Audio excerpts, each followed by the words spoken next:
Реактив емес, проактив бол. Қандай болсаң, солай көрін, немесе қалай көрінсең, сондай бол. Проактив дегеніміз сыртқы ықпалдың әсеріне елігіп кетпей, адам өзінің ішкі құндылықтарын берік сақтап өмір сүру әдебі. Мысалы, балапан уақыты толып, жұмыртқа жарып шыққанда ғана әрі қарай өмір сүре алады. Егер уақыты толмай, жұмыртқа сыртқы ықпалдың әсерінен жарылса, балапанның тіршілігі сол мезетте тоқтайды. Ықпалды күш сыртта емес, іште болғанда ғана адам өзінің дербес өмірін сүре алады. Жан дүниесі бай, ішкі құндылығы берік жандар өздерін өзгелерден биік көрсетуге ұмтылмайды. Өзгенің сөзінен де, өзінен де қорықпайды. Ешкімнің пікіріне тәуелді емес. Өйткені олар өздеріне сенімді. Олардың арқа сүйер тірегі ішкі берік құндылықтары. Сондықтан олар ешкімге еш нәрсені дәлелдеуді қажет етпейді. Олар не жасаса да біреумен бәсекелесіп, ат оздыру, мықтылығын дәлелдеу үшін емес, өзі үшін һәм іштегі берік құндылықтары негізінде жасайды.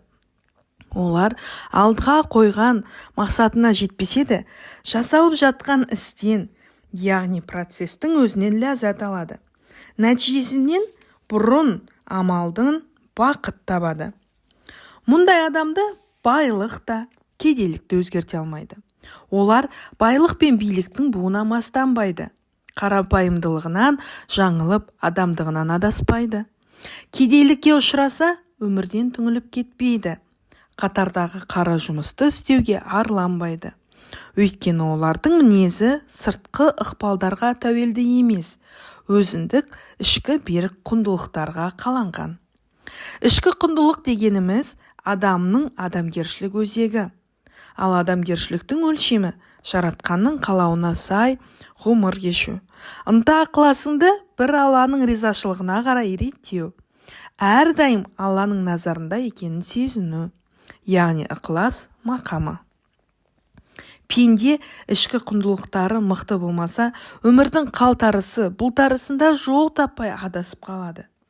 Ішкі құндылықтарына берік сүйенген адам ғана қоршаған ортаның үдемелі өзгерістеріне төтеп бере алады.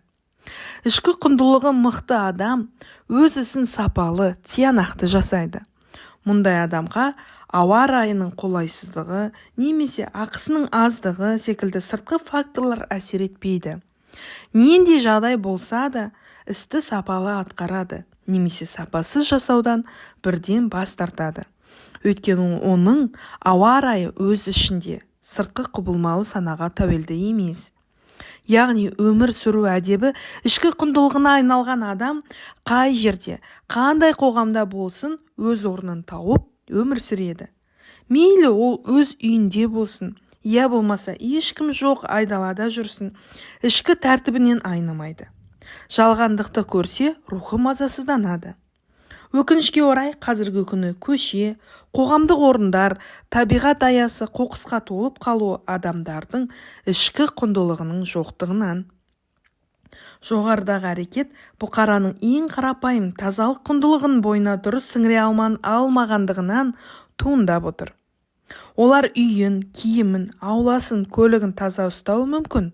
Бұның өзі ішкі құндылықтан емес, ұят болмасын.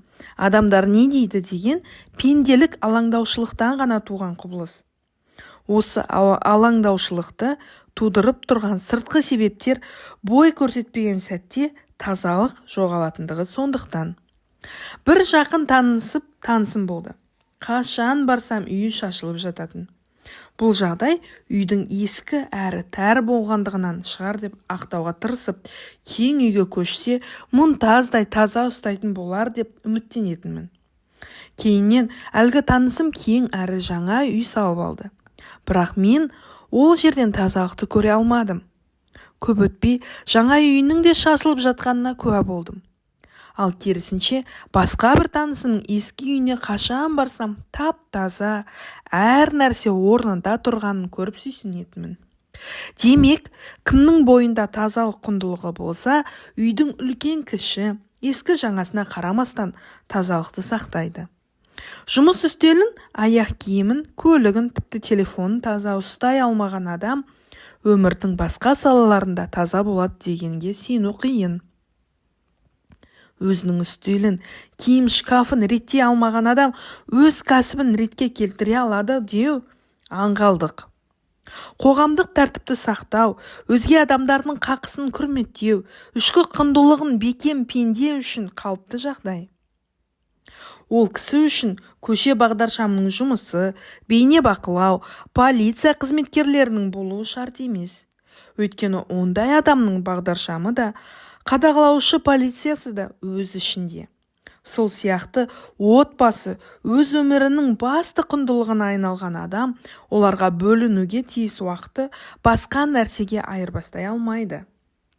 Ал ішкі құндылықтары қалыптаспаған бос кеуде пенделердің басты сипаты сыртқы әсерге реакция берумен ғана шектелетін реактив адам. Оларға ықпал ететін күш сыртқы әлем. Сондықтан олар құбылмалы мінезге ие. Үнемі өздерін дәлелдеуге ұмтылады. Ішкі қалауларымен үйлеспесе де басқаларға ұнайтын әрекеттер жасауға тырысады. Жағымпазсыздықты жар етеді. Кімнің тарысы піссе, соған тауық болуға дайын тұрады. Ондайлар сыртқы алаңдаушылықтың салдарынан өз өмірін емес, өзгенің өмірін сүруге мәжбүр болады. Мұндай реактив адамның сипаты ішкі дүниедегі бос кеңістікті қымбат материалдық заттармен толтыруға әрекеттенеді. Яғни өз әлсіздігін мансаптың күші, атақтың буымен қалауға тырысады. Осы атақ, мансап, ақша байлығы жоғалған күні өзінде жоғалтады. Тіпті өмірден түңіліп, күйзеліске ұшырайды. Өйткені олардың тірегі ішкі құндылықтары емес, сыртқы, құбылмалы, жалған дүниеде болатын. Мұндай адамдар басқалардың қошеметіне мақтауына зәру. Сондай-ақ өзіне бағытталған кез келген сын мен сынақтан өлерде қорқады. Еш нәрсе жасалмасын, ең бастысы жұрттың сыны мен даттауынан аман болса болғаны. Осыны көңіліне медет тұтады. Реактивті пенде үнемі ел не дейді? Жұрт қате түсініп қалмасын, дұрыс жасай алмасам елге күлкі боламын, ағайын туыстан ұят болады. Тағы да сол сияқты алаң үстінде өмір сүреді. Мұндай ішкі қорқыныш келелі іс бастауға, жүйелі жоспар жасауға кедергі келтіреді. Өйткені бар ынта-жігері мен қайрат қуатын сыртқы алаңдаушылық ыдыратып жібереді. Біздің қоғамда сыртқы алаңдаудан құтыла алмай, өзіндік құндылықтарды жиыстырып қойып, өзінің емес, өзгенің өмірін сүру жиі байқалады. Адамдардың көбі жоғарыда айтқанымыздай сыртқы алаңдаушылық салдарынан банктен кредит алып, қарызға белшеден батып, дүркіретіп той жасайды. Егер ішкі құндылық басым болғанда, мұндай кіріптарлыққа орындыратын әрекетке бармас еді. Керісінше, үлкендердің бата тілегін алып, көрпесіне қарай көсіліп, шағын ғана той жасар еді. Мәуленнің қандай болсаң солай көрін, немесе қалай көрінсең солай бол деген қандай керемет айтылған. Жұрт не дейді деген қорқыныш пен ел десе екен деген мақтангершілік сені әрдайым өз болмысыңнан ажыратып, қандай болсаң солай көрінуге кедергі келтіретіні анық. Бұл түсінік өзіңнің емес, өзгенің қалағанындай өмір сүруге итермелейді. Нәтижесінде сен болудан қаласың.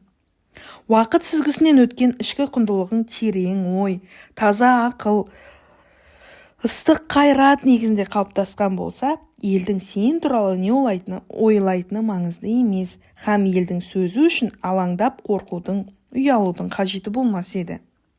Ежелгі ғұламалардан жеткен сөз бар. Жасап жатқан ісіңе ұлы жаратушы риза болғаннан кейін, бүкіл әлем қарсы болса да, ондай қарсылықтың еш зияны жоқ.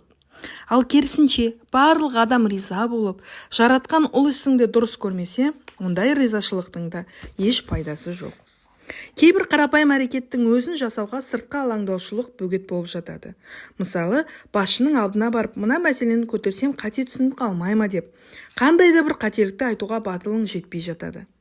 Көптің алдына шығып сөз сөйлеуге қысылып, тартыншақтауға да себеп осы сыртқы алаңдаушылық. Абай атамыздың көп айтса көнді, жұрт айтса болды, әдеті надан адамның деген дәл осы реактивті көзқарас.